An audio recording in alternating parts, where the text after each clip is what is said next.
దేశంలో డీలిమిటేషన్ ఇష్యూపై రాజకీయ రచ్చ మొదలైంది. 2011 సెన్సస్ ప్రకారం డీలిమిటేషన్ చేస్తామని కేంద్రం చెబుతుంటే దక్షిణాదికి అన్యాయం జరుగుతుందని ఆరోపిస్తున్నారు. ఇండియా కూటమి నేతలు సౌత్ స్టేట్స్ సీఎంలు జనాభా నియంత్రణ, అద్భుతమైన ప్రగతి సాధించిన రాష్ట్రాలకు అన్యాయం చేయటం సరికాదన్నారు. ఇప్పటికే సీఎం రేవంత్ రెడ్డి దక్షిణాది రాష్ట్రాల సీఎంలకు లేఖలు రాశారు. 50% ప్రోరేటా ప్రకారం డీలిమిటేషన్ చేస్తే పోరాటం చేయడానికి కలిసి రావాలని పిలుపునిచ్చారు. రేపటి నుంచి జరిగే పార్లమెంటు స్పెషల్ సెషన్స్ లో డీలిమిటేషన్, మహిళా రిజర్వేషన్ బిల్లులో ప్రవేశపెట్టేందుకు కేంద్రం రెడీ అయింది. దీంతో డీలిమిటేషన్ రచ్చ, ఉమెన్ రిజర్వేషన్లపై చర్చించేందుకు ఇవాళ ఏఐసీసీ చీఫ్ ఖర్గే ఇంట్లో ఇండియా కూటమి నేతలు భేటీ కానున్నారు. మహిళా రిజర్వేషన్ బిల్లుకు స్వాగతం పలుకుతూనే దక్షిణాదికి జరుగుతున్న అన్యాయంపై గలమెత్తాలన్న అంశాలపై చర్చించనున్నారు. రైట్కి ఇదే అంశానికి సంబంధించి మరిన్ని డీటెయిల్స్ మదార్ అందిస్తారు. మదార్, డీలిమిటేషన్ పై దక్షిణాది రాష్ట్రాల డిమాండ్ ఏంటి? రేపటి నుంచి 3 రోజుల పాటు ప్రత్యేక పార్లమెంట్ సమావేశాలు జరగబోతున్నాయి. ఈ సమావేశాల్లోనే డీలిమిటేషన్ బిల్లు, అలాగే రాజ్యాంగ సవరణకు సంబంధించి 131వ రాజ్యాంగ సవరణ బిల్లు, దాంతోపాటు యూనియన్ టెరిటరీస్ సంబంధించినటువంటి లా అమెండ్మెంట్ బిల్లు కూడా కేంద్ర ప్రభుత్వం తీసుకొస్తా ఉంది. దీనిపైనే ప్రధానంగా చర్చ నడుస్తూ ఉంది. మహిళా రిజర్వేషన్లకు సంబంధించి కేంద్ర ప్రభుత్వం గతంలో ఇంప్లిమెంటేషన్ 2029 జనరల్ ఎలక్షన్స్ నుంచి కూడా ఇంప్లిమెంట్ చేస్తామంటూ గతంలో బిల్ తీసుకొచ్చినప్పుడు చెప్పారు. కానీ దాన్ని సడన్గా ఇప్పుడు మారుస్తూ ఆ రాజ్యాంగ సవరణ ద్వారా చేస్తూ 2027 తర్వాత నుంచి కూడా దీన్ని అమలు చేసేందుకు కేంద్ర ప్రభుత్వం అడుగులు వేస్తూ ఉంది. దాంతోపాటు డీలిమిటేషన్కి సంబంధించినటువంటి అంశాన్ని తెరపైకి తీసుకొచ్చింది, దాన్ని ముడిపెట్టింది. మహిళా రిజర్వేషన్ల బిల్లును ఇంప్లిమెంట్ చేసేందుకు దాంతోపాటు ఈ డీలిమిటేషన్కి సంబంధించినటువంటి అంశాన్ని ముడిపెడుతూ కేంద్ర ప్రభుత్వం తీసుకొచ్చినటువంటి అంశం ప్రధానంగా ఇప్పుడు చర్చనీయాంశమైంది.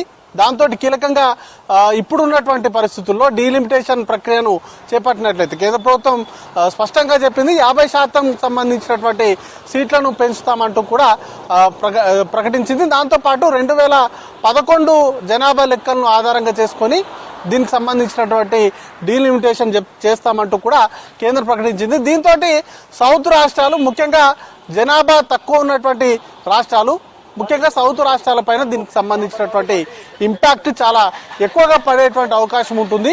సాధారణంగా జనాభా ఎక్కువ ఉన్నటువంటి యూపీ లాంటి రాష్ట్రాలు కావచ్చు, లేకపోతే బీహార్, మధ్యప్రదేశ్ లాంటి రాష్ట్రాల్లో ప్రస్తుతానికి అక్కడ సీట్ల సంఖ్య చాలా గణనీయంగా ఉంది. ఇప్పుడు 50% ప్రామాణికంగా తీసుకున్న అది డీలిమిట్ జనాభాను 2011 జనాభా లెక్కలను ప్రామాణికంగా తీసుకున్న ఆ రాష్ట్రాలకు ఎక్కువగా పెరిగేటువంటి అవకాశం ఉంటుంది. ముఖ్యంగా నార్త్ రాష్ట్రాల్లో చాలా ఎక్కువగా పెరిగేటువంటి అవకాశం ఉంటుంది. సుమారు 60 సీట్ల వరకు పెరిగేటువంటి అవకాశం ఉంటుంది. అదే 2011 ప్రామాణికంగా తీసుకుంటే సౌత్ రాష్ట్రాలు సుమారు 30 స్థానాల వరకు కూడా కోల్పోయేటువంటి ప్రమాదం ఉంటుంది. కాబట్టి వీటి అన్నింటికి సంబంధించే ప్రధానంగా అబ్జెక్షన్స్ రేజ్ అవుతున్నాయి. ముఖ్యంగా కేంద్ర ప్రభుత్వం తీసుకొచ్చినటువంటి కుటుంబ నియంత్రణకు సంబంధించి గతంలో కేంద్ర ప్రభుత్వం అంశాన్ని చాలా ప్రతిష్టాత్మకంగా తీసుకుంది.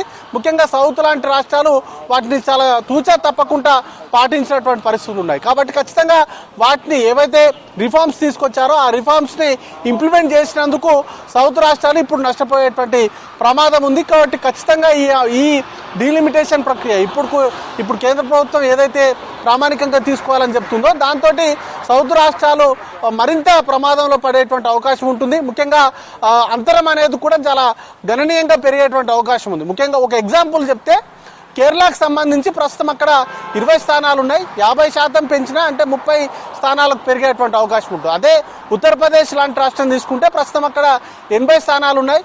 ఉత్తరప్రదేశ్కి కేరళకు ప్రస్తుతం ఉన్నటువంటి గ్యాప్ 60 స్థానాలు ఉంటే ఇప్పుడు 50% పెంచితే అది 120 స్థానాలకు పెరిగేటువంటి అవకాశం ఉంటుంది.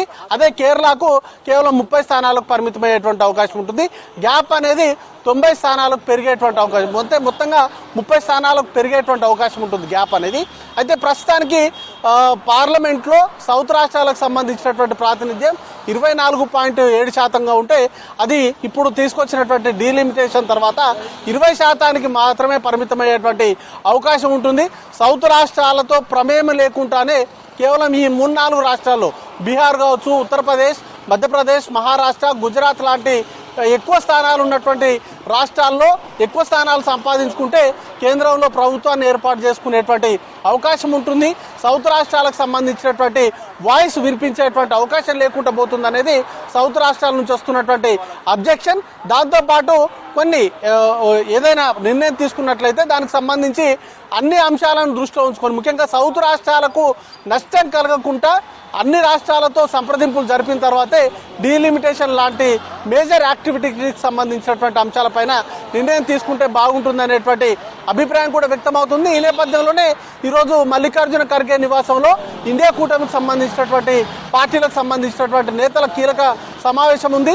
ఇటు మహిళా బిల్లులకు సంబంధించి పూర్తి స్థాయిలో మద్దతు తెలుపుతూనే డీలిమిటేషన్ తోటి నష్టపోయేటువంటి రాష్ట్రాలకు సంబంధించి కంపెన్సేషన్ వాటిని ఎట్లా చేస్తారు, వాటికి సంబంధించి ఆ రాష్ట్రాలకు ఇబ్బంది కలగకుండా కేంద్ర ప్రభుత్వం చర్యలు తీసుకోవాలనేటువంటి డిమాండ్ అయితే అన్ని కూడా పెట్టబోతున్నాయి. ముఖ్యంగా సౌత్ రాష్ట్రాలపైన దీనికి సంబంధించినటువంటి ఇంపాక్ట్ ఉండడంతో పాటు సౌత్ అనే కాదు మొత్తంగా ఇటు నార్త్ ఇండియాలో కూడా ఢిల్లీలో కేవలం 7 స్థానాలు ఉన్నాయి. పంజాబ్, హర్యానా లాంటి చిన్న రాష్ట్రాలపైన చాలా ఇంపాక్ట్ అనేది ఉంటుంది. కాబట్టి ఈ రాష్ట్రాలకు నష్టం కలగకుండా చూడాల్సినటువంటి బాధ్యత కేంద్ర ప్రభుత్వం పైన ఉంది. కాబట్టి విపక్షాలన్నీ కూడా ఈ అంశం పైన ఏకతాటిగా ఉండి సౌత్ రాష్ట్రాలు ముఖ్యంగా చిన్న రాష్ట్రాలకు ఇబ్బంది కలగకుండా వాటిని కూడా ఇప్పుడు ఉన్నటువంటి గ్యాప్ని రేపు డీలిమిటేషన్ తర్వాత కూడా అట్లే కొనసాగించేలాగా చర్యలు తీసుకోవాలంటూ కూడా డిమాండ్స్ వస్తున్నాయి. అలాగే ఇప్పుడు డీలిమిటేషన్ ప్రక్రియ తర్వాత 850 స్థానాలకు పెరుగుతాయి. కాబట్టి అవి కూడా కొంత నిర్వహణ భారం కూడా ఉంటుంది. ఇప్పటికిప్పుడు డీలిమిటేషన్ చేయాల్సినటువంటి అవసరం ఏమొచ్చింది అనేటువంటి క్వశ్చన్స్ కూడా రేజ్ అవుతున్నాయి.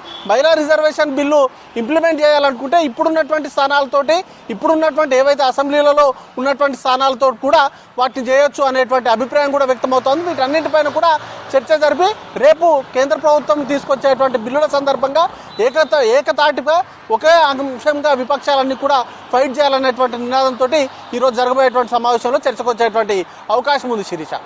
Right, thank you Madar.